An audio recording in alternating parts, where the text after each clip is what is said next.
மத்தேயு 25ஆம் அதிகாரம் முதல் 13 வசனத்தை நம்ம எல்லாரும் மாறி மாறி வாசிக்க போகிறோம்.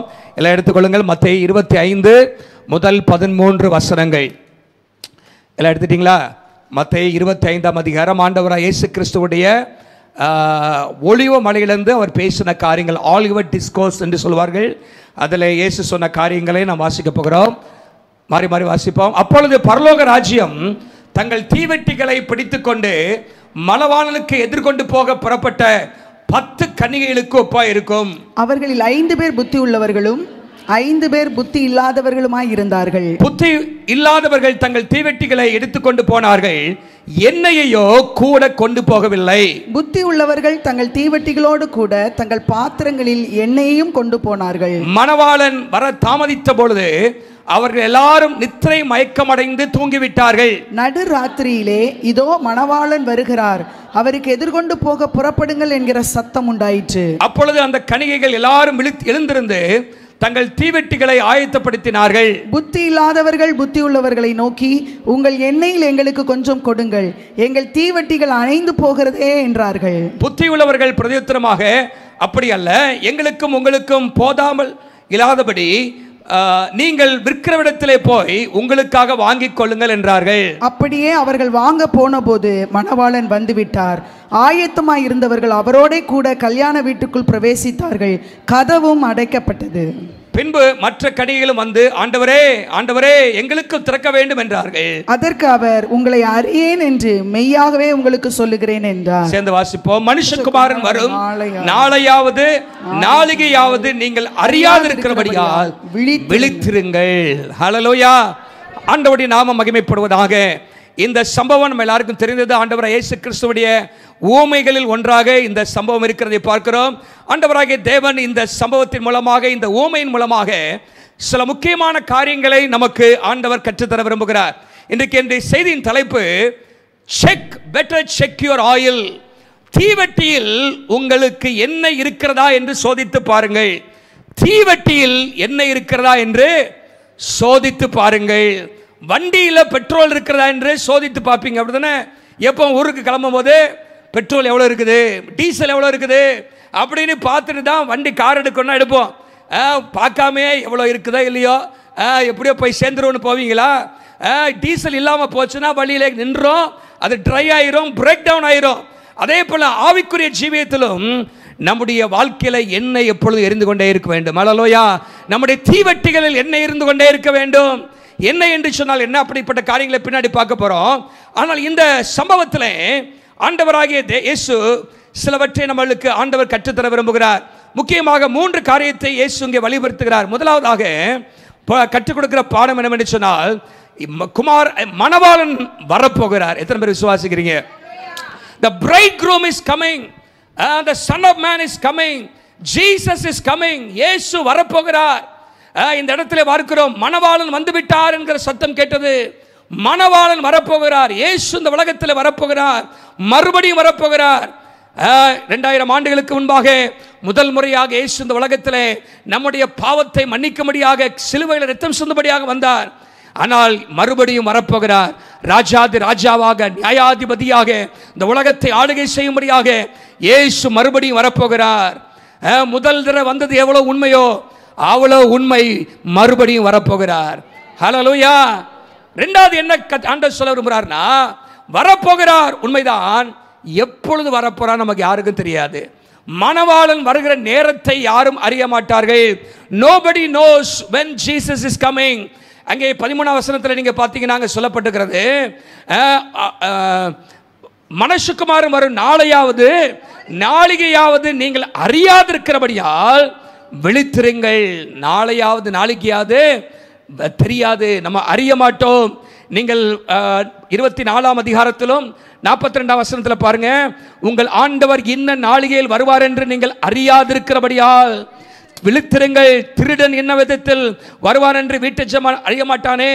44ஆம் வசனத்தில், நீங்கள் நினையாத நாளிகையில் மனுஷகுமாரன் வருவார், ஆகையால் ஆயத்தமாயிருங்கள்.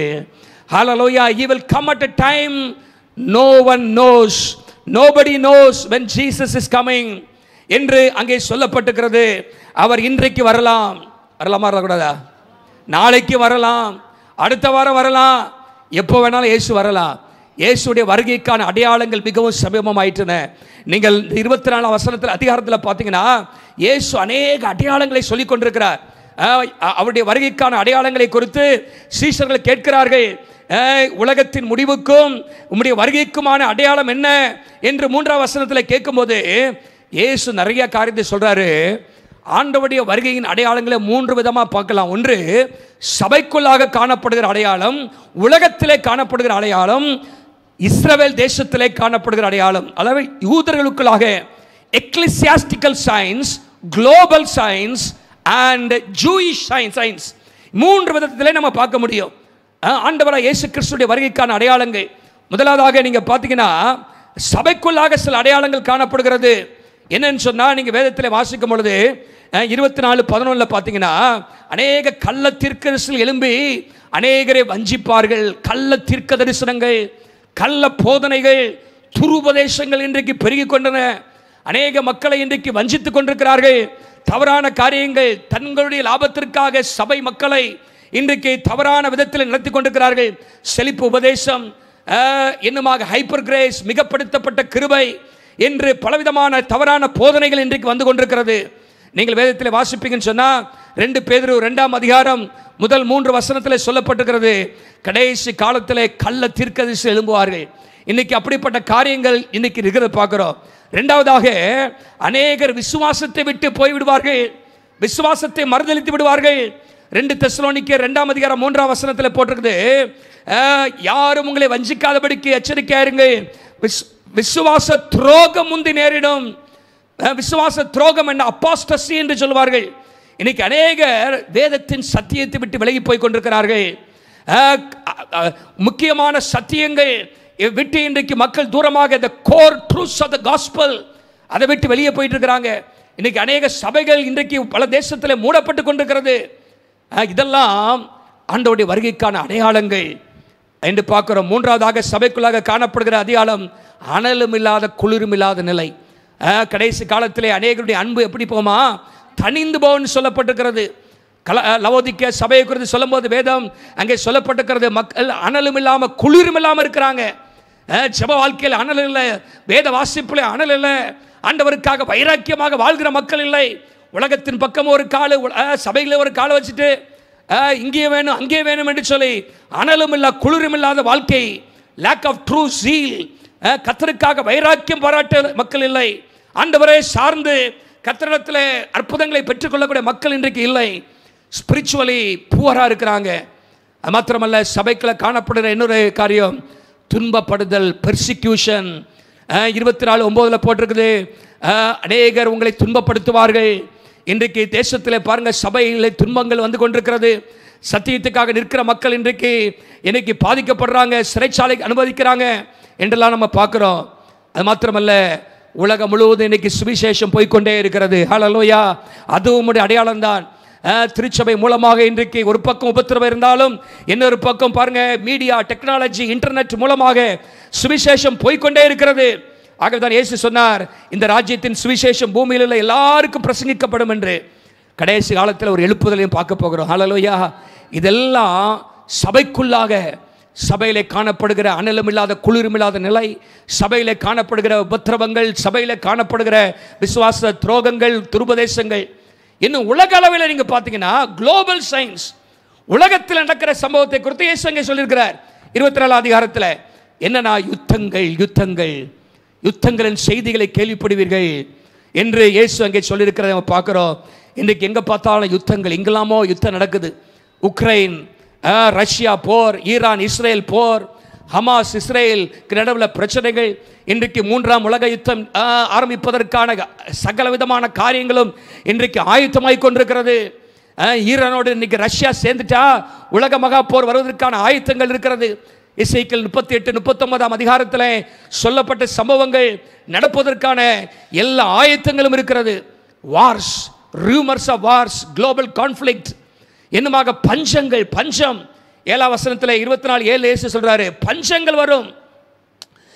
பல தேசத்தில் இன்றைக்கு பஞ்சம், ஆகார பஞ்சம் இருக்கிறதை பார்க்கிறோம். இந்த யுத்தத்தினாலே பாருங்க, காசா இந்த பகுதியெல்லாம் பார்த்தீங்கன்னா சாப்பாட்டுக்கு வழி இல்லாமல் மக்கள் இருக்கிறார்கள். இன்னும் பல தேசங்களில் இன்றைக்கு சாப்பாட்டுக்கு வழி இல்லை. இன்ஃப்ளேஷன் மூலமாக, கிளைமேட் சேஞ்சஸ் மூலமாக என்னமாக கொள்ளை நோய்கள். நம்ம கண்ணு முன்னாடியே கொரோனாவை பார்த்தா உலகமே ஸ்தம்பிச்சு போச்சு. உலகமே வீட்டுக்குள்ளே இருந்துச்சு, லாக்டவுன் என்று சொல்லி. எத்தனையோ பேர், பல கோடி பேர் இந்த கொரோனாவில் மரித்து போனார்கள். 2019 2023 வரைக்கும் பல கோடி மக்கள், சுமார் 10 கோடி மக்கள் மரித்திருப்பார்கள் என்று சொல்லப்படுகிறது. இதெல்லாம் எதை காண்பிக்கிறது? இன்னும் பல இடங்களில் பயங்கரமான கொள்ளை நோய்கள், பன்றி காய்ச்சல்றாங்க, அந்த காய்ச்சலுங்கிறாங்க, பலவிதமான காய்ச்சல்கள் இன்றைக்கு பெருகி கொண்டே இருக்கிறது. அது மாத்திரமல்ல, பூமி அதிர்ச்சிகள் பார்க்கிறோம். அது மாத்திரமல்ல, பாவம் பெருகி இருக்கும், அறிவு பெருத்து போயிடும். அறிவு பெருகிட்டே இருக்குது, பல மடங்காக பெருகிக்கிட்டே இருக்குது. என்னமாக பாவமும் பெருகிட்டு இருக்குது. Crimes, corruption, rebellion against authority, violence, இதெல்லாம் இன்னைக்கு பெருகிட்டு இருக்குது. 2 தீமோத்தேயு 3:1-5 வரைக்கும் வாசித்தீங்கன்னா அங்கே போட்டிருக்குது, கடைசி காலத்திலே கொடிய காலங்கள் வரும் என்று அறிவாயாக. அங்கே என்ன போட்டிருக்குன்னா, நிறைய காரியங்கள். மனுஷர்கள் தற்பிரியராயும் சுகபோக பிரியராயும் கீழ்ப்படியாதவர்கள், பரிசுத்தமில்லாதவர்களாக இருப்பார்கள். இதெல்லாம் பார்க்குறோம். இதெல்லாம் குளோபல் சயின்ஸ். என்னமாக ஜூயிஷ் சயின்ஸ், இஸ்ரவேல் தேசத்தில் காணப்படுகிற சில அடையாளங்கள். நீங்கள் மத்தேயு 24:32 வாசித்தீங்கன்னா அத்திமரத்தில் ஒரு உவமையை சொல்கிறார். அத்திமரம் துளிர்க்கும் பொழுது மனுஷகுமாரன் வாசப்படியில் வந்துட்டாரு. அது எதை குறிக்கிறதுனா, regathering of Jews to the land of Israel. பல ஆண்டுகளாக உலகம் முழுங்கும் சிதறப்பட்ட இஸ்ரவேல் மக்கள், யூத மக்கள், அவர்கள் எல்லாரும் ஒன்று சேர்க்கப்பட்டார்கள். அவர்களுக்கென்று ஒரு புதிய தேசம் உண்டாயிற்று. Reestablishment of the nation of Israel. இதை குறித்து எசேக்கியேல் 37:21-22 சொல்லப்பட்டிருக்கிறது. ஆண்டவர் எல்லா தேசத்திலிருந்தும் அவர்களை கூட்டி சேர்த்து அவர்களை ஒரே தேசமாக்குவேன் என்று ஆண்டவர் சொல்லியிருக்கிறார். பாருங்க, 1948 இஸ்ரேல் தேசம் ஒன்று உருவாச்சு. அல்லேலூயா. இதெல்லாம் இயேசு சீக்கிரமாக வரப்போகிறார் என்பதற்கான அடையாளங்கள். எருசலேமை மையமாக வைத்து இன்றைக்கு யுத்தங்கள் நடந்து கொண்டிருக்கின்றன. Jerusalem as a center of global conflict. இன்னைக்கு அதெல்லாம் இன்னைக்கு பார்க்குறோம். இதெல்லாம் இயேசு வரப்போகிறார். அல்லேலூயா. அவர் என்னைக்கு வருவாருன்னு தெரியாது, ஆனால் அவருடைய வருகைக்கான அடையாளங்கள்லாம் நிறைவேறி கொண்டிருக்கிறது. அல்லேலூயா. பல இடத்துல பார்க்குறோம், சபைக்குள்ளாக, உலகத்தில், யூத மார்க்கத்தில். இன்னைக்கு இதெல்லாம் இயேசு சீக்கிரமாக வரப்போகிறார். இந்த ஊமைக்கு வாங்க திரும்ப. அப்போ இயேசு வரப்போகிறார். 2வது எப்போ வரப்போகிறார் தெரியாது, ஆனால் வரப்போகிறார். ஆகவே 3வது பாடம் என்ன சொல்லி தரார்னா, ஆயத்தமாக இருங்கள். எல்லாம் சொல்லுங்க, ஆயத்தமாக இருங்கள். எப்பொழுதும் ஆயத்தமாக இருங்கள். இயேசு எப்பொழுது வந்தாலும் ஆயத்தமாக இருங்கள். Be prepared. ஆயத்தமாக இருக்க வேண்டும் என்று இயேசு அங்கே சொல்கிறார். இந்த ஊமையுடைய முக்கியமான கருப்பொருளே, மைய கருத்தே ரெடினஸ், ப்ரிப்பரேஷன். ஆயத்தமாக இருக்க வேண்டும் என்று சொல்லி அங்கே சொல்லப்பட்டிருக்கிறது. அதை குறித்து தான் இன்றைக்கு நம்ம பார்க்க போகிறோம். வேகமாக கொஞ்ச நேரம் எல்லாம் மத்தேயு 25 அதிகாரத்தை அப்படியே திருப்பி வச்சுங்க. அங்கே இயேசு என்ன சொல்கிறாருன்னு பார்க்க போகிறோம். எல்லா அங்கே அடையாளங்கள் எல்லாம் சொல்லிவிட்டு ஆண்டவர் சில காரியங்களை சொல்கிறார். முதல் வசனத்தில் என்ன சொல்கிறாருன்னா, பரலோக ராஜ்யம் தங்கள் தீவெட்டிகளை பிடித்து கொண்டு மணவாளனுக்கு எதிர்கொண்டு போக புறப்பட்ட 10 கன்னிகைகளுக்கு ஒப்பா இருக்கும். நல்லா கவனிங்க. முதலாவதாக இது யாரை சொல்லுகிறார்? Who are these virgins? இந்த சொல்லப்பட்ட மக்கள் யார் அப்படின்னா, இவங்க எல்லாரும் கன்னிகைகள். யாரில் இவங்களா? கன்னிகைகள். 10 பேரும் கன்னிகைகள். 10 பேரும் கன்னிகைகள். It symbolizes religious identity. இவரெல்லாம் ஒரே கூட்டத்தை சேர்ந்தவர்கள். அப்படி என்று சொன்னால் இவர்கள் எல்லாரும் மார்க்கத்தை அறிந்தவர்கள். இல்லாவிட்டால் இவரெல்லாம் கிறிஸ்தவர்கள் அப்படின்னு வச்சுக்கலாம். இவரெல்லாம் யாரு? They are all Christians. They are part of the church. They are professing believers. தங்களை கிறிஸ்தவர்கள் என்று காட்டிக்கொள்கிறவர்கள், தங்களை விசுவாசி என்று காட்டிக்கொள்கிறவர்கள். அவங்க தான் யாரு? இந்த 10 கன்னிகைகள். அவங்க எல்லாரும் கன்னிகைகள். அவங்க எல்லாரும் கையில் என்ன இருக்குது? தீவெட்டி இருக்கு. எல்லார் கையில் என்ன இருக்குது? தீவெட்டி இருக்குது. இது எதை காண்பிக்கிறதுனா, வெளி தோற்றத்தில் இருக்கிற சில சடங்காச்சாரங்கள். வெளி தோற்றத்துக்கு கிறிஸ்தவன்னு காட்டிக்கிறது. சர்ச்சுக்கு போகிறது, பைபிளை தூக்கிட்டு போகிறது, வெளி தோற்றத்துக்கு பார்த்த உடனே கிறிஸ்தவர்கள். நீங்கள் சில கூட்டத்தில் பார்த்தீங்கன்னா சில திடீர்னு வந்து பிரைஸ் லார்ட் 2 பேர் பேசிக்கிறாங்க. அப்போ உங்களுக்கு என்ன தெரியும்? இவங்க ஒரு கிறிஸ்தவ உட்காந்துருக்காயா, நம்ம ஆள் ஒருத்தர் இருக்கிறான், பிரைஸ் லார்ட் சொல்லுவாங்க, அல்லேலூயா சொல்லுவாங்க, வேற என்ன சொல்லுவாங்க, தோத்திரம் சிஸ்டர் பிரைஸ் லார்ட் அப்படிலாம் சொல்லும் போது அவன் யார்? இவன் நம்ம ஆளுகளுக்கு யார்? நம்ம கிறிஸ்தவர் அப்படிங்கிற வெளிப்பிரகாரமான அடையாளம் இருக்கும். அவங்கள பார்த்தா பைபிள் கையில் வச்சிருப்பாங்க, இதெல்லாம் இருக்கும். இதெல்லாம் தீவெட்டிக்கு அடையாளமாக இருக்கிறது. Outward appearance of profession or faith. இவங்க எல்லாருக்கும் இன்னொரு ஒரு பொதுவான ஒரு காரியம் இருக்கு. என்னன்னா, இவங்க எல்லாருக்கும் ஒரே ஒரு நோக்கத்தோடு செயல்படுறாங்க. என்ன செய்றாங்க? மணவாளனை சந்திக்க அவர்கள் எதிர்கொண்டு போனார்கள். ஆயத்தமாக இருந்தாலும் போல எதிர்கொண்டு போனார்கள். They all had the intention to meet the bridegroom. எல்லாரும் மணவாளனை சந்திக்க. இப்போ எத்தனை பேர் நீங்கள் பரலோகத்துக்கு போகணும் அப்படின்னு சொன்னால் நீங்கள் எல்லாம் கை தூக்குவீங்க, அப்படிதானே? பரலோகத்துக்கு போனால் கண்டிப்பாக நம்ம போகணும் அப்படிங்கிறது எல்லாருக்கும் எதிர்பார்ப்பு. ஆனால் போகிறதுக்கு ஆயத்தமாக இருக்கிறீங்களா? அதுதான் கேள்விங்க. போகிறதுக்கு எல்லார் கையிலையும் என்ன இருக்குது? தீவெட்டி இருக்குது. என்ன இல்லை? என்ன இருக்குது? தீவெட்டி இருக்குது, லேம்ப் இருக்குது, டார்ச் இருக்குது அப்படின்னு வச்சுக்கோமே, டார்ச் இருக்குது. ஆனால் எல்லாருடைய டார்ச்சில் என்ன இல்லை? பேட்டரி என்ன இல்லை? எல்லாருடைய பேட்டரியிலும் இல்லை, கொஞ்சம் பேருடைய பேட்டரியில் என்ன இல்லை? டார்ச் இல்லை.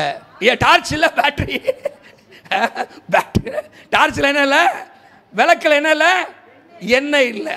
ஓகே, அவன் பாருங்க இங்கே என்ன போட்டிருக்குன்னா, இப்போ நல்லா கவனிங்க, இது யார் அப்படின்னு அந்த கூட்டத்தார். they are not outsiders, they are all inside the church. This is a word for the church. இது சபைக்கான வார்த்தை ஆண்டவர் சொல்றார். இவர் எல்லாரும் கன்னிகைகள், இவர் எல்லாரும் கையிலும் தீவெட்டி இருக்குது, இவர் எல்லாரும் மணவாளனை எதிர்கொண்டு போயிட்டு இருக்கிறாங்க.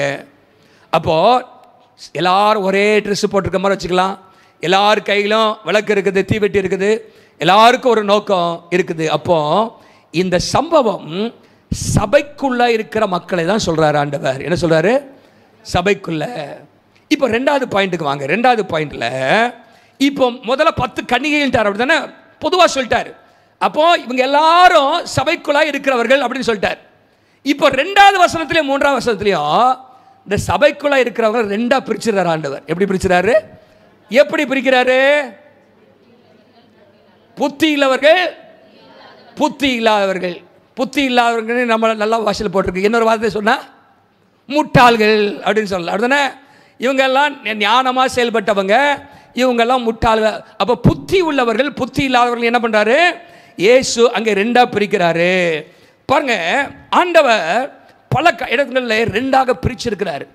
பாருங்க, ஆண்டவர் வரும்போது there is going to be separation. அவங்க இங்கே என்ன சொல்கிறாருன்னா, நீங்கள் வேறு இடத்துல பாருங்கள், நீங்கள் 25ஆம் அதிகாரத்தில் நீங்கள் பார்த்தீங்கன்னா பிரிக்கிறார். ஆடுகள், செம்மறி ஆடுகளை குறித்து அங்கே சொல்லப்பட்டிருக்கிறது. எத்தனாவது வசனத்தில்? கோட் அண்ட் ஷீப், செம்மறி ஆடுகள் என்னமாக வெள்ளாடுகள் 33ஆம் வசனத்தில் போட்டிருக்கு. செம்மறி ஆடுகளையும் வெள்ளாடுகளையும் கோட் அண்ட் ஷீப் 2 பக்கம் பிரிக்கிறாரு. இவர்கள் யார்? இவர்கள் யார்? ஆண்டவருக்கு பிரியமான செய்தவர்கள், தேவனுக்கு உதவி அங்கே சொல்லப்பட்டிருக்கிறது. இன்னொரு கூட்டமாக ஆண்டவர் 2ஆக பிரிக்கிறாரு. நீங்கள் 7ஆம் அதிகாரத்தில் மத்தேயுல வாசிக்கும் பொழுது அங்கே நம்ம பார்க்குறோம், ஒரு கும்பல் விசாலமான பாதையில் போகிறவங்க, பிராட் ரோட்டில் போகிறாங்க. ரோட்டில் எப்படி போகிறாங்க? பெரிய விசாலமாக கை வீசம்மா கை வீசுன்னு நடந்து என்ன பண்ணுறாங்க?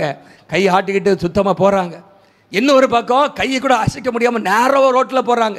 குறுகிய அந்த பிராடு விசாலமான ரோடு எங்கே போய் விழுது? நரகத்தில் போய் தள்ளி விடுது, அழிவுக்கு நேராக போகுது. ஆனால் குறுகிய பாதை எங்கே போய் சேருது? நித்திய ஜீவனுக்கு அடையுது. அப்போ குறுகிய பாதை இல்லை போகிற மக்கள், விசாலமான பாதையில் போகிற மக்கள். இன்னும் ஆண்டவர் அங்கே சொல்லும் பொழுது மத்திய 7ஆம் அதிகாரத்தில் கண்மலையில் மேல் கட்டின புத்தி உள்ளவர்கள், மணலில் மேல் கட்டின புத்தி இல்லாதவர்கள், இப்படி ஆண்டவர் பல காரியங்கள் சொல்றார். இங்கே நம்மளை பார்த்து மக்களை 2ஆக பிரிக்கணும். எப்படி சொல்லுவோம்?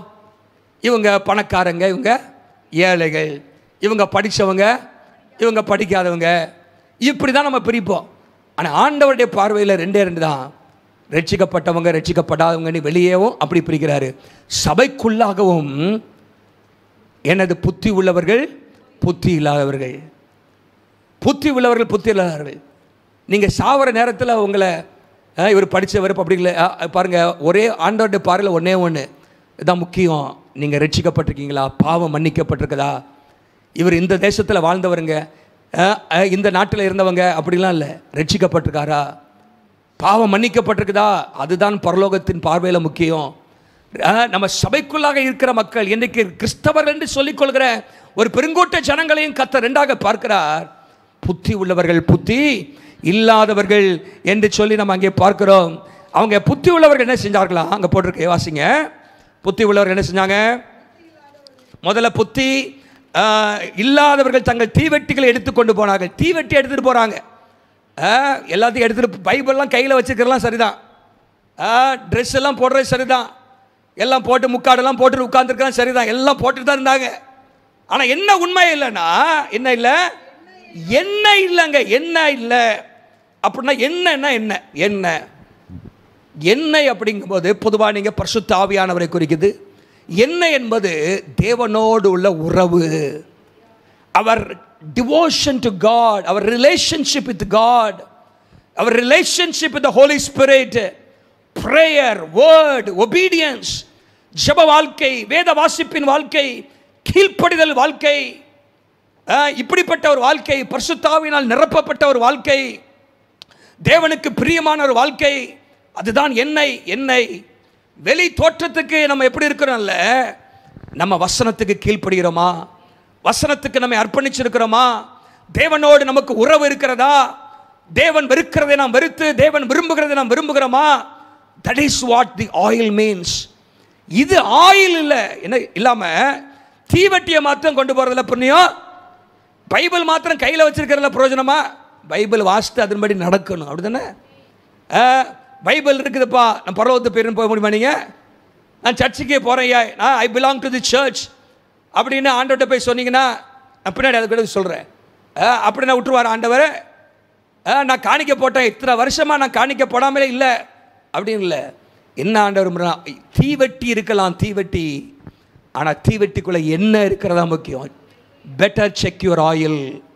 உங்கள் வாழ்க்கையில் இன்றைக்கு ஆண்டவர் சொல்கிற காரியம், இந்த வருஷத்து நடுவில் சொல்கிறாரு, தேவனோடுள்ள உறவு எப்படி இருக்கிறது, தேவனுக்கும் உங்களுக்கும் உள்ள நெருக்கம் எப்படி இருக்கிறது. How about your intimacy with God? Are you filled with the Holy Spirit? உங்களுடைய இருதயத்தை எல்லா காவலோடும் இன்றைக்கு காத்து கொண்டிருக்கிறீங்களா? Do you guard your heart with all diligence? எல்லா காவலோடும் உங்களுடைய இருதயத்தை காத்து கொண்டிருக்கிறீங்களா?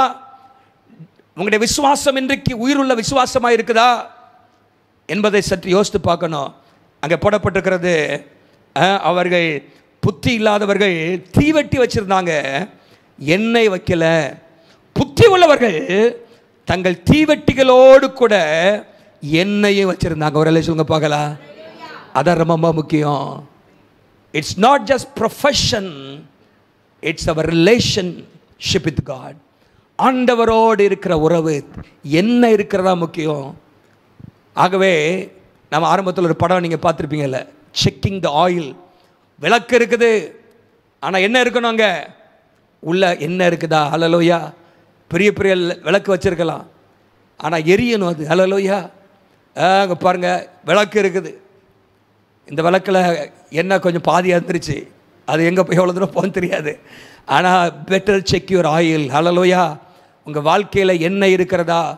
நான் இங்கே ஆங்கிலத்தில் எழுதி வைத்திருக்கிறேன், your spiritual life must be filled, fresh and flowing. உங்கள் வாழ்க்கையில், ஆவிக்குரிய வாழ்க்கையில் எப்போவுமே நிரம்பி இருக்கணும். ஹல்லேலூயா. எப்போவும் புதுமையாக இருக்கணும். ஃப்ரெஷ் சொல்லுங்கள், ஃப்ரெஷ், எப்போவும் ஃப்ரெஷ்ஷாக இருக்கணும். மூணாவது, எப்போவும் வழிந்து ஓடுகிற அனுபவம் நமக்கு இருக்கணும். ஃப்ளோயிங், என் பாத்திரம் நிரம்பி வழிகிறது, நிரம்பி இருக்கணும், ஃப்ரெஷ்ஷாக இருக்கணும். எரேமியா 17ஆம் அதிகாரம் 7ஆம் வசனத்தில் சொல்லியிருக்கு, 7:8.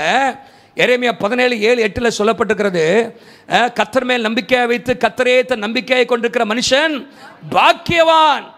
அவன் எப்படி இருப்பானா, தண்ணீர் அண்டை நாட்டப்பட்டது, கால்வரை ஓரமாக தன் வேர்களை விடுகிறது, உஷ்ணம் வருகிறதை காணாமல் இலை பச்சையாக இருக்கிறது. ஹல்லேலூயா. Fresh, always green. நம்ம வாழ்க்கையில் எப்போவும் பழசையே வச்சு ஓட்டக்கூடாது. என்ன பண்ணாது? அன்னைக்கு நான் எப்படி ஊழியம் செஞ்சேன் தெரியுமா, அன்னைக்கு எப்படி நான் ஜெபம் பண்ணேன் தெரியுமா, அன்னைக்கு நான் எப்படி பைபிள் வாசித்தேன் தெரியுமா, அதெல்லாம் கதைக்கு ஆகாது. இன்னைக்கு எப்படி இருக்கிற, இன்னைக்கு எப்படி இருக்கிறதா முக்கியம். நான் பல ஆண்டுகளுக்கு முன்பாக இந்த இந்த ஒரு புத்தகம், டெய்லி டிவோஷனல் புத்தகம், சார்ல்ஸ் கவுமேன், அது டைட்டில் என்ன, அவங்க எழுதினது பாலைவன நீரோடைகள், கேள்விப்பட்டிருக்கீங்களா? ஸ்ட்ரீம்ஸ் இன் த டெசர்ட்.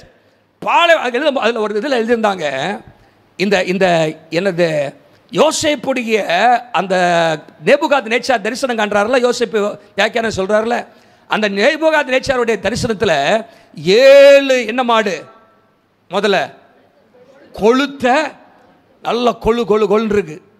அப்புறம் 7 என்னது, நோஞ்சா மாடு. என்னது, என்ன மாடு? மணிக்கன் பார்வன், நேபுகாத் நேச்சர்னு சொல்லிட்டோம். பார்வன் நேபுகாத் நேச்சர் தானியல்ல இருக்குது. பார்வன் ஆதியாகமத்தில் 41 அதிகாரத்தில் போட்டிருக்கு, 40-41 பார்வன் அப்படியே சொப்பனம். முதல்ல என்ன மாடு சொன்னேன்? கொளுத்த மாடு. எப்படின்னு போட்டிருக்கு, பைபிள் வாசிக்கலாம் அந்த வசனத்தை. அப்புறம் என்னது, ஸ்லீக். அப்புறம் பார்த்தீங்கன்னா ஒன்று பிராணி கவுஸ், அப்புறம் ஸ்கிரானி கவுஸ், அவலட்சணமும் கேவலமான பசுக்கள். சரி, இப்போ எது எதை சாப்பிட்டுச்சு?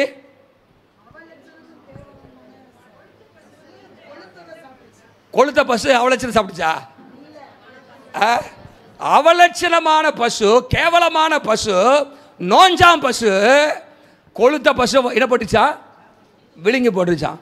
இதை அப்படி வசனத்தை எடுத்துட்டு அவர் என்ன எழுதியிருந்தாருன்னா, நீங்கள் ஒரு நாள் நல்லா கொளுத்திருக்கலாம், நல்லா ஜபக்கு வந்திருக்கலாம், பண்ணியிருக்கலாம், உபவாசம் பண்ணியிருக்கலாம்.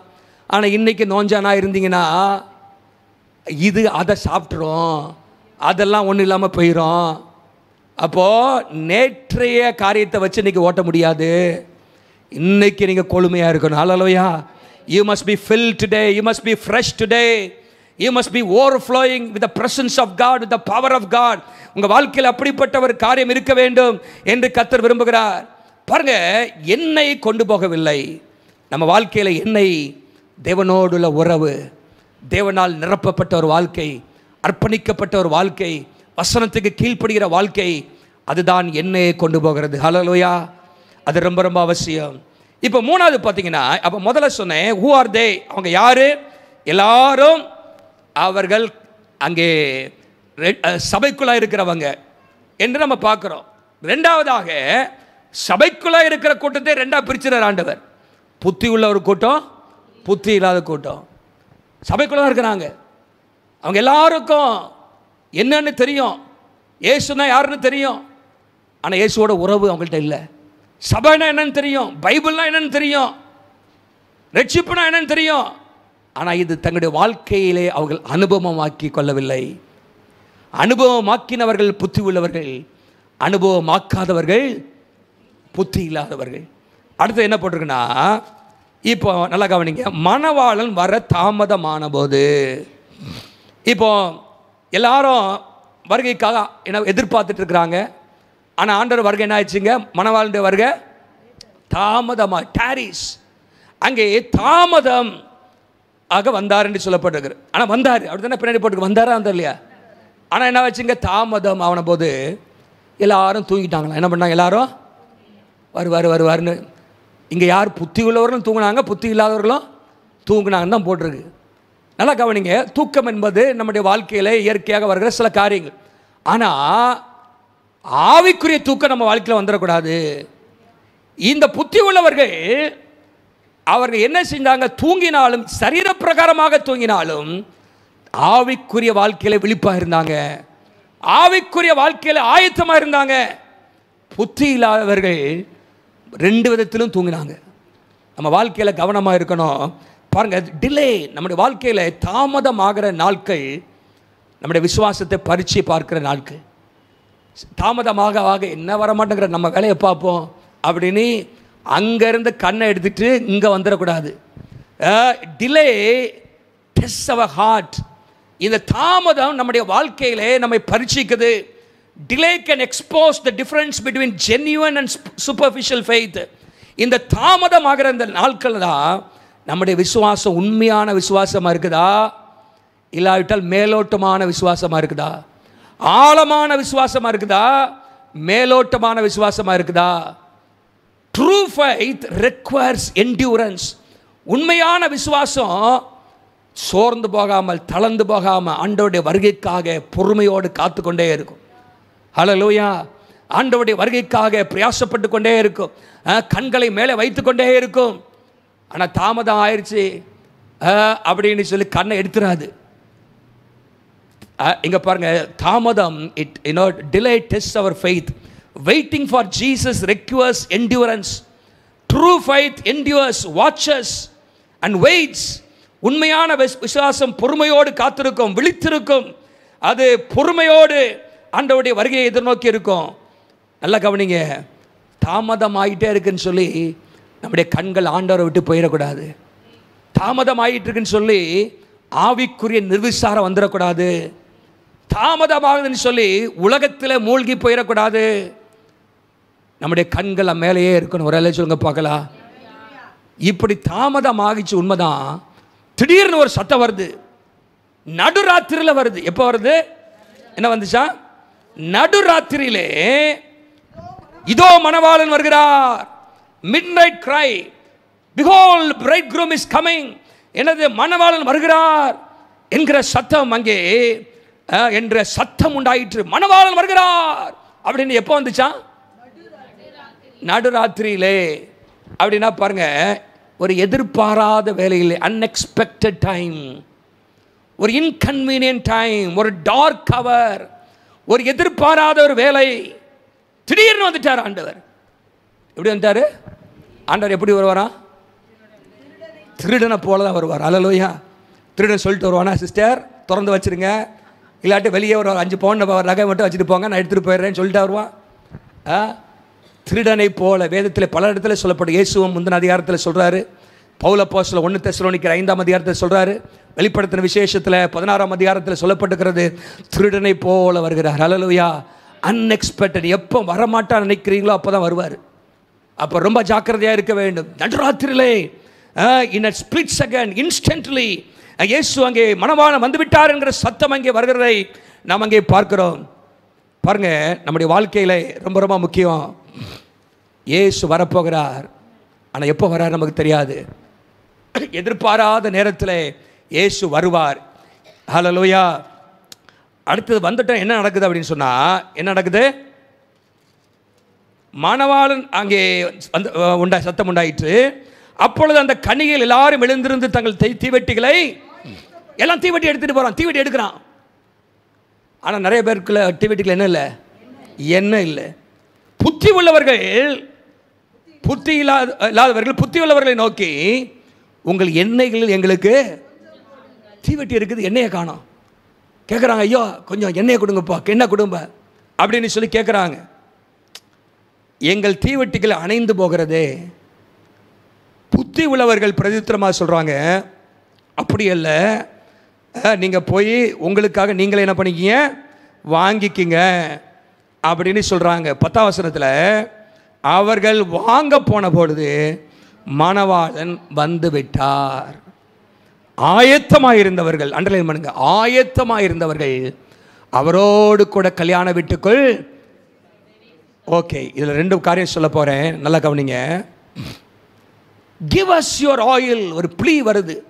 மணவாளன் வந்துட்டார். இப்போ இந்த ஆயத்தம் இல்லாதவங்கெல்லாம் ஆயத்தமாக இருந்தவங்களை பார்த்து சொல்கிறாங்க, உங்கள் எண்ணெயை கொஞ்சம் கொடுங்க, கொஞ்சம் எண்ணெயை கொடுங்க அப்படின்னு சொல்லி கடன் கேட்குறாங்க. என்ன சேர்க்குறாங்க? இப்போ நல்லா கவனிங்க, இந்த ரெட்ஷிப்பை கடன் வாங்க முடியாது. தேவனோடுள்ள உறவை கடன் வாங்க முடியாது. மற்றவருடைய விசுவாசத்தை கடன் வாங்க முடியாது. You cannot borrow somebody else's faith. You cannot borrow somebody else's relationship with God. You cannot borrow somebody else's walk with God. அவங்க ரட்சிக்கப்பட்டிருக்கிறாங்க, அவங்க என்னது நல்ல விசுவாசமாக இருக்கிறாங்க அப்படிங்கிறது அவங்கள்ட்ட என்ன பண்ண மாட்டேங்க, வாங்க முடியாது. உங்களுக்குன்னு தனியாக இருக்கணும். விசுவாசம், the salvation is personal, relationship with God is personal, your faith is personal, anointing and preparation is personal. உங்கள் அப்பா அம்மா விசுவாசத்தில் கொஞ்சம் கடன் வாங்கிட்டு போயிட முடியாது பரலோகத்துக்கு. அல்லேலூயா. எங்கள் அப்பா அம்மா ரொம்ப விசுவாசம், அவங்க ரொம்ப பக்தியாக இருப்பாங்க.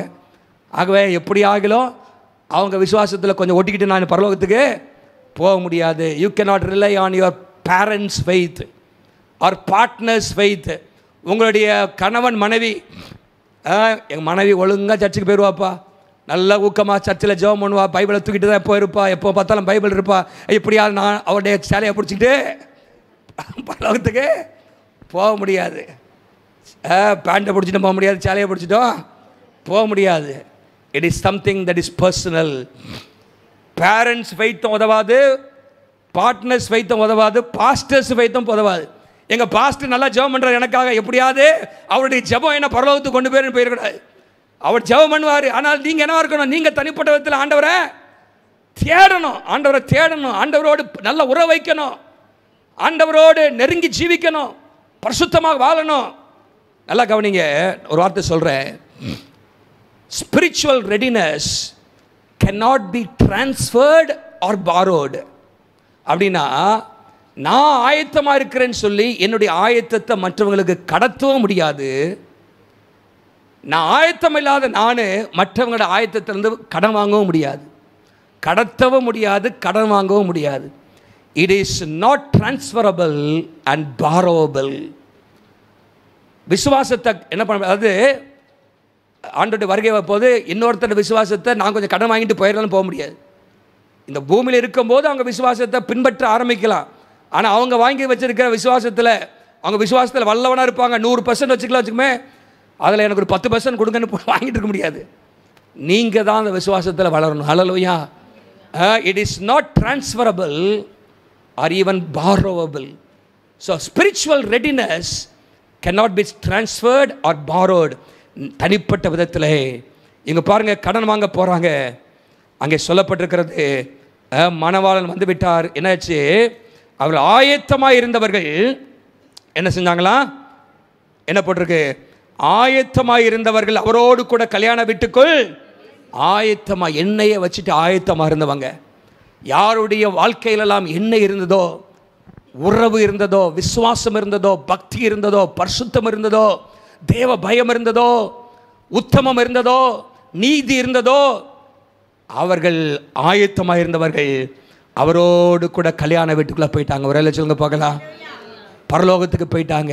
தேவனோடு நித்தியமாக இருக்கும்போது போயிட்டாங்க. கதவும் அடைக்கப்பட்டது.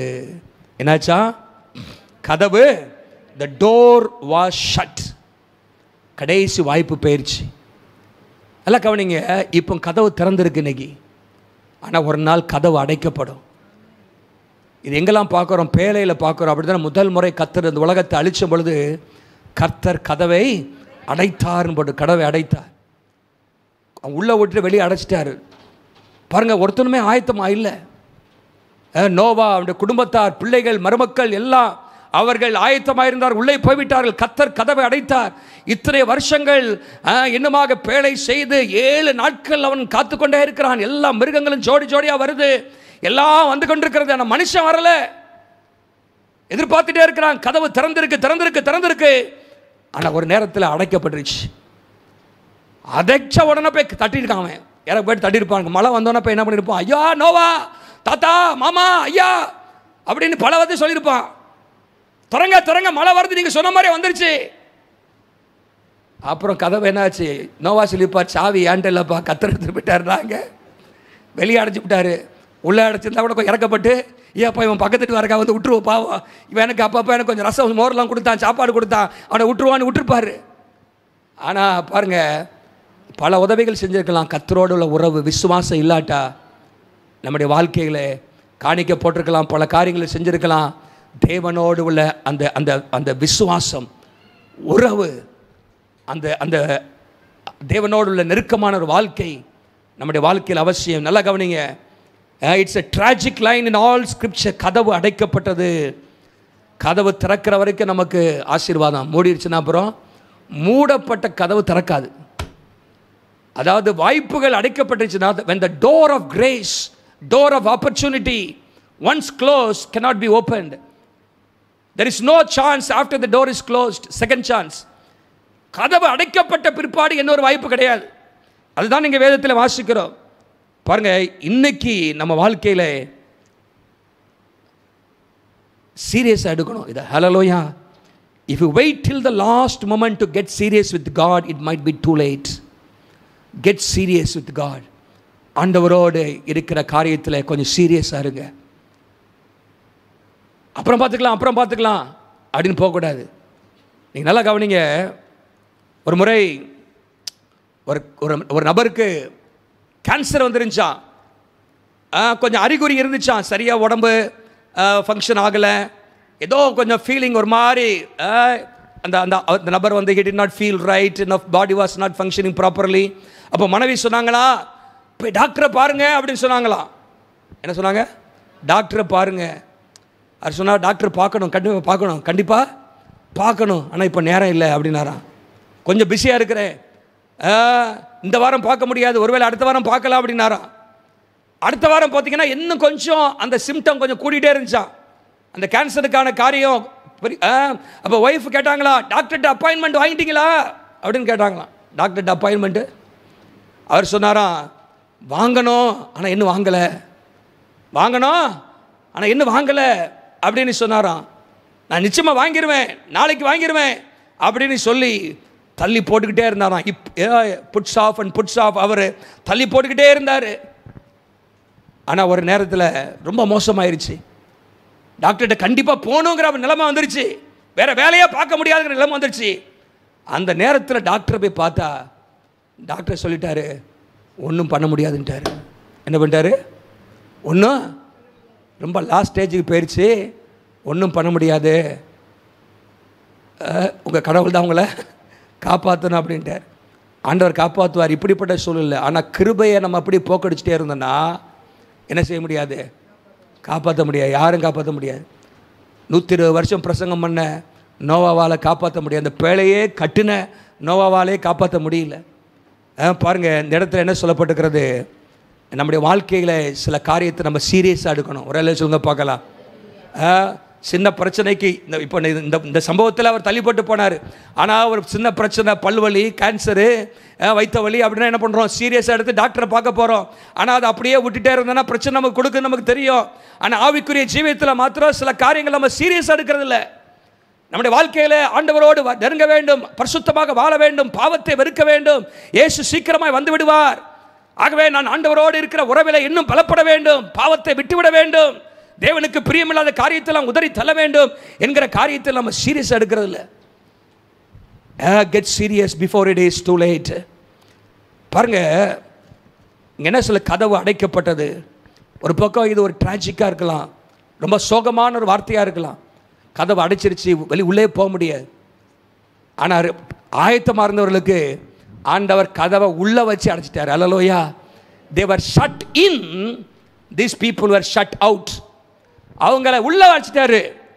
அவங்க பாருங்க, தேவனோடு அவங்க அடைக்கப்பட்டிருக்கிறாங்க. அது எவ்வளோ பெரிய ஆசீர்வாதம் இல்லை? ஹல்லேலூயா. அங்கே பாவம் இல்லை, அங்கே வியாதி இல்லை, நோய்கள் இல்லை, பரலோகத்துக்குள்ளாக அவர்கள் வந்து விட்டார்கள். அங்கே ஒன்றும் தீமையான காரியங்கள் உள்ளே நுழைய முடியாது. ஆனால் ஒரு கூட்ட மக்கள் they were shut out. அவர்கள் வெளியே தள்ளப்பட்டு அடைக்கப்பட்டுட்டாங்க. நம்ம எந்த கூட்டத்தில் இருக்க போகிறோம்? நல்லா கவனிங்க. ஆண்டவராக இயேசு சொல்கிறாரு, நம்ம ஆயத்தமாகணும். அடுத்தது பாருங்க, கதவை அடைச்ச உடனே என்ன சொல்கிறாங்க பாருங்க. என்ன அடுத்த வசனம் வாசிங்க.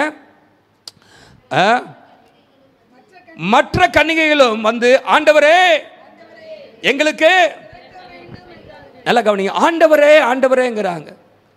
இது என்ன தெரியுது அப்படின்னா, அவங்க நாத்திகர்கள் கிடையாது, அவர்கள் யார் தான்? கிறிஸ்தவர்கள் தான். ஆண்டவரே இயேசுவே ஆண்டவரே அப்படிலாம் சொல்கிறாங்க. ஆகவேதான் இயேசு இடத்துல சொன்னார், என்னை நோக்கி கர்த்தாவே கர்த்தாவே என்று சொல்கிறவர்கள் பரலோக ராஜ்யத்தில் பிரவேசிக்க முடியாது. தேவனுடைய சித்தத்தின்படி செய்கிறவர்கள் தான் பரலோக ராஜ்யத்தில் பிரவேசிக்க முடியும். இங்கே சொல்லப்பட்டிருக்கிறது ஆண்டவரே ஆண்டவரேங்கிறாங்க. they knew the language Lord Lord, but they don't live the life of the Christian. கிறிஸ்தவர்களுடைய அந்த மொழி அவங்களுக்கு தெரியுது. மொழி தெரியும், நிறைய பாட்டு தெரியும், வசனம் கூட தெரியும்.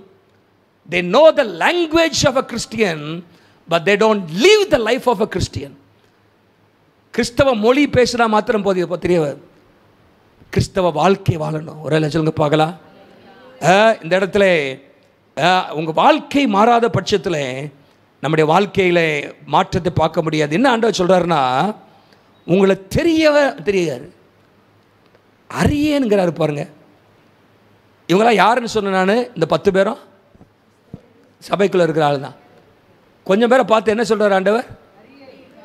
அறியேங்கிறார். என்ன சொல்லலைன்னா, உங்களை அழைக்கவில்லைன்னு சொல்லலை, ஐ ஹவ் நாட் இன்வைட்டட் யூன்னு சொல்லலை. Jesus doesn't say I never invited you. உங்களை அழைக்கவில்லை, உங்களை அழைக்கவே இல்லையப்பா, கதை வந்து தட்டி அப்படின்னு கேட்கல. அவங்க எல்லாம் அழைக்கப்பட்டவர்கள் தான், ஆனால் இயேசுவை அறியாதவர்கள். ஆகவே தேவன் சொல்கிறாரு, உங்களை அறியேன், ஐ டோன்ட் நோ யூ. இவங்கெல்லாம் வந்து பார்த்துருப்பாங்க, ஐயோ ஆண்டவரே, நான் சிட்டி ரிவைவல் ஏஜி சர்ச்சுக்கு தானே போனேன் அப்படின்னு, நான் என்ன காணிக்க போட்டேனே, நான் 3 நாள் ஆரணைக்கு தவறாமல் போவேனே, ஒவ்வொரு வாரமும் கம்யூனியனில் ஒழுங்காக எடுப்பேனே, பாருங்கள் தசமமாக லிஸ்ட்டெல்லாம் உங்களுக்கு தெரியும் பாருங்கள், அப்படிலாம் நீங்கள் சொல்லலாம். நிறைய அதான் லாங்குவேஜ் நான் தெரியுமில்ல உங்களுக்கு, தசமபாகம், காணிக்கைகள், வேதம், சபை, சிட்டி ரிவைவல், கம்யூனியனு, அதெல்லாம் தெரியுமா உங்களுக்கு? தெரியாதா? தெரியும். ஆனால் அதை காட்டில் முக்கியம் என்ன? கர்த்தரை அறியணும். ஒரு சொல்லுங்க பார்க்கலாம். வேதத்தில் உள்ள தேவனை நீங்கள் அறியணும். ஒரு சொல்லுங்க, ஆண்டவரோடு நெருக்க வைக்கணும், ஆண்டவர் மேலே விசுவாசம் வைக்கணும், ஆண்டவரை பற்றிக்கொள்ள வேண்டும். இன்னைக்கு உலகத்தையும் உலகத்தின் காரியங்களும் நேசிக்கிற மக்கள் இன்றைக்கி ஆண்டவரை தேடுகிற அளவுக்கு தேடவில்லை. அவங்க என்ன இல்லைன்னா, என்ன இல்லாமல் போச்சு. There lack of anointment, there was no real relationship. உண்மையான ஒரு உறவு இல்லை. இப்போ தான் ஆண்டவர் சொல்கிறாரு, கடைசியாக அதெல்லாம் சம்மரி பண்ணி கன்க்ளூஷனாக சொல்கிறாரு. என்ன சொல்கிறாருன்னா, மனுஷகுமாரன் வரும் நாளையாவது நாளையாவது நீங்கள் அறியாதிருக்கபடியால் விழித்திருங்கள், விழித்திருங்கள். அங்கே ஒரு கட்டளையோடு அந்த ஊமையை முடிக்கிறார். Stay alert, keep watch. என்ன ஆண்டவர் சொல்ல வர்றாருன்னா, இன்றைக்கு இயேசு வந்து விடுவார் என்கிற அந்த ஆயத்தத்தோடு ஒவ்வொரு நாளும் வாழணும். Live as if Christ could return today. இன்றைக்கு இயேசு வந்து விடுவார் அப்படிங்கிற எதிர்பார்ப்போடு வாழ வேண்டும். வரல சொல்லுங்க பார்க்கலாம். இன்றைக்கு இயேசு வந்து விடுவார். இன்னைக்கு இயேசு வந்தால் நான் இயேசுவை சந்திக்க ஆயத்தமா? இப்போ இயேசுவை வருகைக்கு எத்தனை பேர் இயேசு வருவார்னா எல்லாம் கை தூக்குவீங்க. அப்படித்தானே? இயேசு எத்தனை பேர் வருவார்னு எத்தனை பேர் விசுவாசிக்கிறீங்க? அல்லேலூயான்னு சொல்கிறீங்க. அப்படித்தானே? ஆனால் இயேசு வருகைக்கு ஆயத்தமா அப்படின்னா அதுக்கு எத்தனை பேர் அல்லேலூயா சொல்லுவீங்க? கொஞ்சம் அம்மா உங்களுக்கு நமக்கு சந்தேகம் இருக்க. அப்படி தானே? போவோமா போக மாட்டோமா, என்ன எதாவது செய்யணுமா? அப்போது கான்ஃபிடென்ட்டாக போவோம். ஏன்னா நிறைய பேரை மன்னிக்கலை, நீங்கள் கசப்பு வச்சுருக்கிறீங்க, வைராக்கியமாக இருக்கிறீங்க. நிறைய பேர் பொண்டாட்டியோட சண்டை போட்டு வந்திருக்கலாம், கணவனை சண்டை போட்டு வந்திருக்கலாம், காலையில் யாரோ திட்டிட்டு வந்திருக்கீங்க, உட்காந்துருக்கீங்க, வந்து பார்த்துக்கிறேன் சபைக்கு போயிட்டு வந்து அப்படின்னு.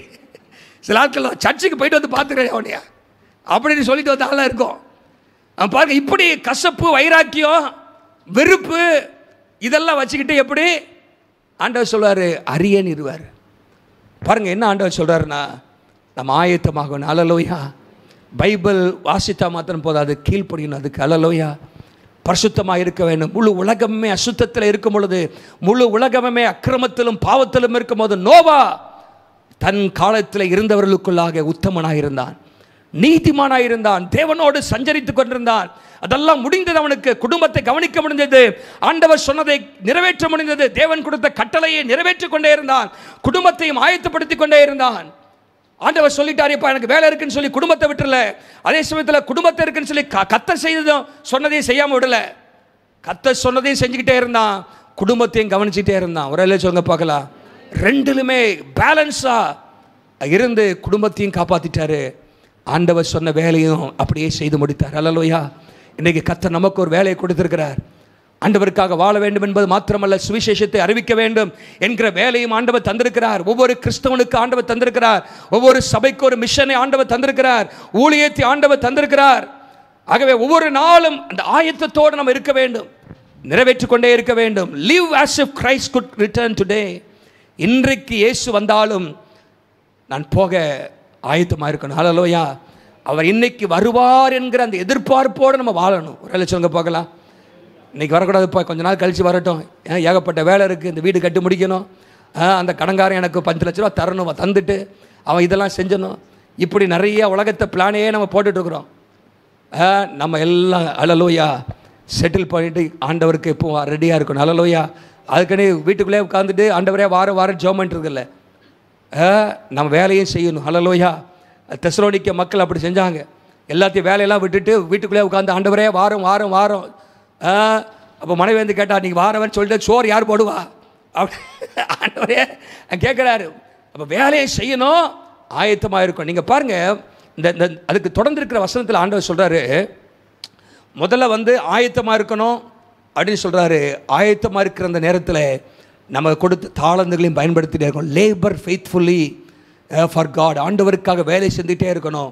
ஆண்டவர் கொடுத்த தாளந்துகள் திறமைகளை பயன்படுத்தி ஒரு கூட்ட மக்களை கத்திரண்டை சேர்த்துக்கொண்டே இருக்கணும். ஹல்லேலூயா. பாருங்கள், செக் யுவர் ஆயில். உங்களுடைய எண்ணெய் எரிந்து கொண்டு இருக்கிறதா? விளக்கிலே, தீவெட்டியிலே தேவனோடு உறவு இருக்கிறதா? ஆவிக்குரிய ஜீவியம் இன்றைக்கு புதுமையானதாக எப்பொழுதும் ஃப்ரெஷ்ஷாக இருக்குதா? உங்களுடைய விளக்கு எரிந்து கொண்டிருக்கிறதா? ஆண்டவருடைய ஜெபம் பண்ணுங்க. ஆண்டவரே, என்னுடைய விளக்கை எண்ணெயினால் நிரப்பும்.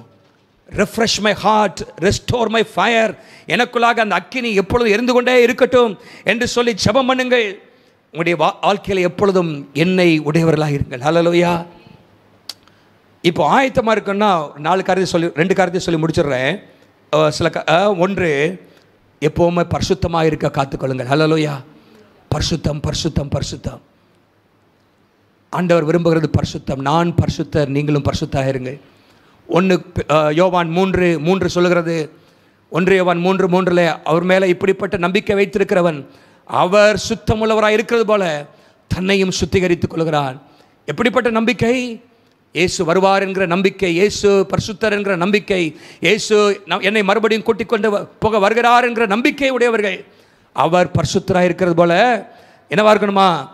நாமும் பரிசுத்தமாக இருக்கணும் என்கிற காரியத்தை ஆண்டவர் சொல்கிறார். பரிசுத்தம் இல்லாமல் தேவனை தரிசிக்க முடியாது என்று சொல்லப்பட்டிருக்கிறது. இன்றைக்கு உலகம் பாவத்திலே போய்கொண்டே இருக்கிறது. பாவம் பெருகிக்கொண்டே இருக்கிறது. கடைசி நாட்களில் பாவம் பெருகிக்கொண்டே இருக்கும்.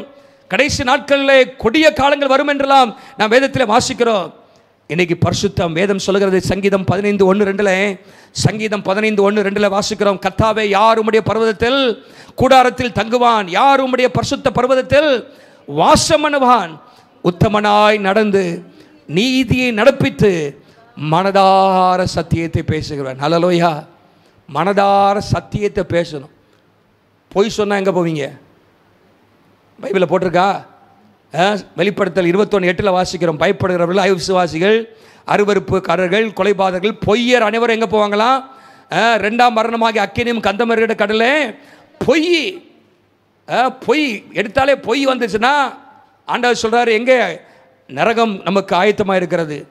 ஆனால் ஆண்டவர் சொல்ற மனதார சத்தியத்தை, உத்தமமாய் நடக்கிறது, நீதியை நடப்பிப்பது, அப்படிப்பட்டவர்கள் தான் கர்த்தருடைய கூடாரத்தில் போக முடியும். ஹல்லேலூயா. பரிசுத்த வாழ்க்கை. ஆண்டவரே, என்னை பரிசுத்தப்படுத்தும், இன்னும் பரிசுத்தப்படுத்தும், என்னுடைய கண்களை பரிசுத்தப்படுத்தும், கைகளை பரிசுத்தப்படுத்தும், இருதயத்தை பரிசுத்தப்படுத்தும், என்னுடைய உறவுகளை பரிசுத்தப்படுத்தும். பரிசுத்தம். ஹல்லேலூயா. 2வதாக நம்ம ஆயத்தமாக இருக்க வேண்டும் என்று சொன்னால் எப்பொழுதும் ஜெபம் பண்ணி விழித்திருக்க வேண்டும். ஹல்லேலூயா. லூக்கா 21:36 சொல்கிறது. ஆண்டவராய் இயேசு எங்கெல்லாம் வருகையை குறித்து சொல்லியிருக்கிறாரோ அங்கெல்லாம் சொல்லியிருப்பது ஜெபம் பண்ணி விழித்திருங்கள். லூக்கா 21:36 இனி சம்பவிக்க போகிற இவைகளுக்கெல்லாம் நீங்கள் தப்பி மனுஷகுமாரன் முன்பாக நிற்க பாத்திரவான்களாக எண்ணப்படுவதற்கு எப்பொழுதும் ஜெபம் பண்ணி விழித்திருங்கள். எப்பொழுதும் ஜெபம் பண்ணி விழித்திருங்கள். ஜெபம் பண்ணுங்க. எப்போவுமே ஜெபம் பண்ணுங்க. இந்த வாழ்க்கையில் பிரச்சனைகள் உண்டு, கஷ்டங்கள் உண்டு, துயரங்கள் உண்டு, எதிர்ப்புகள் உண்டு, சோர்வுகள் உண்டு. ஆனால் கர்த்தருக்கு காத்திருக்கிறவர்கள் புது பலன் அடைவார்கள். ஹல்லேலூயா. அவர்கள் ஓடினாலும் இளைப்படையார்கள், நடந்தாலும் சோர்ந்து போகார்கள். ஆண்டவர் ஜெபத்திலே நமக்கு வெற்றியை வைத்திருக்கிறார். ஜெபம் பண்ணும்போது கர்த்தர் நமக்கு பதிலை ஆண்டவர் தருவார். ஆண்டவரோடு நெருங்கிய ஜீவியம் வேதம் சொல்கிறது. சோர்ந்து போகாமல் எப்பொழுதும் ஜெபிக்க வேண்டும். men not always to pray and not to faint என்று லூக்கா 18:1 ஆண்டவராக இயேசு சொல்லியிருக்கிறத பார்க்கிறோம். ஆகவே ஜெபம் நம்ம வாழ்க்கையிலே மிக மிக முக்கியம். ஜெப வாழ்க்கையில வளர்ந்து கொண்டே இருக்க வேண்டும் என்று ஆண்டவர் அங்கே சொல்லியிருக்கிறதை பார்க்கிறோம். இன்றைக்கு உலகத்தில் எல்லாம் பிஸியா இருக்குது. Busy busy busy. யார் கேட்டாலும் சொல்றாங்க ரொம்ப பிஸியா இருக்கு, வேலையா இருக்கு, அந்த வேலை இந்த வேலை. நமக்கு எல்லா வசதி இருந்தாலும் என்னவா இருக்கிறோம்? அந்த நாட்களில் எல்லா வசதி கிடையாது. எல்லாமே கையில் தான் துவைக்கணும், மாவு கையில் தான் அரைக்கணும், சைக்கிளில் தான் போகணும், நடந்து தான் போகணும். இன்றைக்கி எல்லா வசதி வாய்ப்புகள்லாம் வந்துச்சு. ஆனால் நம்ம என்ன சொல்கிறோம்? நேரம் இல்லை. என்ன இல்லை? நேரம் இல்லை. எல்லாருக்கும் 24 மணி நேரம் தான். ஹல்லேலூயா. பிரதம மந்திரிக்கு 24 மணி நேரம் தான், சாதாரண மனுஷனுக்கும் 24 மணி நேரம் தான். எல்லாருக்கும் ஒரே மாதிரி நேரம் தான். ஆனால் நம்ம எப்படி இதை பயன்படுத்துகிறோம்? இன்றைக்கி அநேக நேரத்தில் ஜெபம் தான் நம்முடைய வாழ்க்கையில் பாதிக்கப்படுகிறது. நான் நிறைய பேர் சொல்கிறது, ஆண்டவரே இந்த சுருக்கமான ஜெபத்திற்கு பெருக்கமான ஆசீர்வாதம். என்னது? சுருக்கமாக ஜெபம் பண்ணுவாங்களாம், ஆண்டவர் பெருக்கமாக என்ன பண்ணுமா? ஆசீர்வாதம். தோத்திரம் ஆத்திரம் போயிடக்கூடாது. ஹல்லேலூயா. அவசரப்பட்டு போகக்கூடாது. என்ன சொல்லப்படு? என்ன செய்யப்படும்? காத்திருந்து ஜெபிக்கணும். ஹல்லேலூயா. அமர்ந்திருந்து ஜெபிக்கணும். வேதம் சொல்லுகிறது இடைவிடாமல் ஜெபம் பண்ணுங்கள் என்று சொல்லி. தாவீது 3 நேரம் அந்தி சந்தி மத்தியான வேளையில் ஜெபித்தேன்னு சொல்லப்பட்டிருக்கிறது. தானியேல் முன் செய்து வந்த பதிலையே 3 நேரம் ஜெபம் பண்ணாருன்னு போட்டிருக்குது. ஆகவே அப்படிப்பட்ட அனுபவத்தை கர்த்தர் நமக்கு தருவாராக. ஹல்லேலூயா. நம்முடைய வாழ்க்கையிலே எல்லாவற்றிற்கும் தேவனிடத்திலே பதில் இருக்கிறது. வாழ்க்கையின் பிரச்சனைகள், போராட்டங்கள், வியாதிகள் எல்லாவற்றிற்கும் இயேசுவிடத்திலே தீர்வு இருக்கிறது. நாம் ஜெபத்தின் மூலமாக அந்த தீர்வை பெற்றுக்கொண்டு இன்னும் ஆண்டவரோடு நெருங்கி வர கர்த்தரை சார்ந்திருக்க கர்த்தர் நமக்கு கிருபை தருவாராக. 3வதாக நாம் ஆயத்தமாக வேண்டும் என்று சொன்னால் விசுவாச வாழ்க்கையில் வளர்ந்து கொண்டே இருக்க வேண்டும். மனுஷகுமாரன் வரும்பொழுது விசுவாசத்தை காண்பாரோ? லூக்கா 18:8 இயேசு சொல்றாரு. ஆகவே நம்முடைய வாழ்க்கையில் விசுவாசம், இன்னைக்கு அநேகர் விசுவாசத்தை விட்டு வழியை போகிறார்கள். விசுவாச வாழ்க்கையில் பரீட்சை வருகிறது. சில தாமதங்கள் வரும்பொழுது ஆண்டவருடைய வருகை, நம்முடைய ஜெபத்துக்கு பதில், இப்படிப்பட்ட காரியத்தில் தாமதங்கள் வரும்பொழுது நம்முடைய வாழ்க்கையில சோர்ந்து போய் விடுகிறோம், விசுவாசத்திலே தளர்ந்து போய் விடுகிறோம். ஆனால் விசுவாசத்திலே வளர்ந்து கொண்டே இருக்கணும். ஹல்லேலூயா. விசுவாசத்தை பரீட்சிக்கிற காரியங்கள் வரும், ஆனால் கர்த்தருக்காக உறுதியாக இருக்கிறோம். சாத்ராக் மேஷாக் ஆபேத்நேகோவை போல கர்த்தரை மாத்திரம்தான் நான் நம்புவேன். ஹல்லேலூயா. எதற்கு நான் அடிபடைய மாட்டேன் என்று கர்த்தரையே உறுதியாக பற்றி கொண்டு இருக்கிற அனுபவம். அது மாத்திரமல்ல, நம்ம எப்பொழுதும் ஆயத்தமாக இருக்குன்னு சொன்னால் இன்னும் ஒரே ஒரு வசனத்தை வாசிப்போம். எபேசியர் 6ஆம் அதிகாரம், அங்கே போட்டிருக்க ஆயத்தம் என்னும் பாதரட்சை, சமாதானத்தின் சுவிசேஷத்திற்குரிய ஆயத்தம் என்னும் பாதரட்சை என்ன பண்ணுங்க? எப்பொழுதும் அணிந்து கொள்ளுங்கள். அப்படின்னா என்ன அர்த்தம்னா, எப்போ மற்றவர்களுக்கு இயேசுவை பற்றி சொல்லிகிட்டே இருக்கணும். ஹல்லேலூயா. இயேசுவை பற்றி மற்றவர்களுக்கு சொல்லுங்கள், சத்தியத்தை சொல்லுங்கள். மற்றவர்களும் ஆயத்தமாகணும், மற்றவர்களும் இயேசுடைய வருகைக்கு ஆயத்தமாகணும். நாமும் ஆயத்தமாக இருக்கணும். மற்றவர்களை ஆயத்தப்படுத்துகிற அளவில் ஆண்டவர் நமக்கு கிருபை தருவாராக. ஹல்லேலூயா. நம்முடைய நம்முடைய நம்முடைய யாரும் நரகத்துக்கு போயிடக்கூடாது.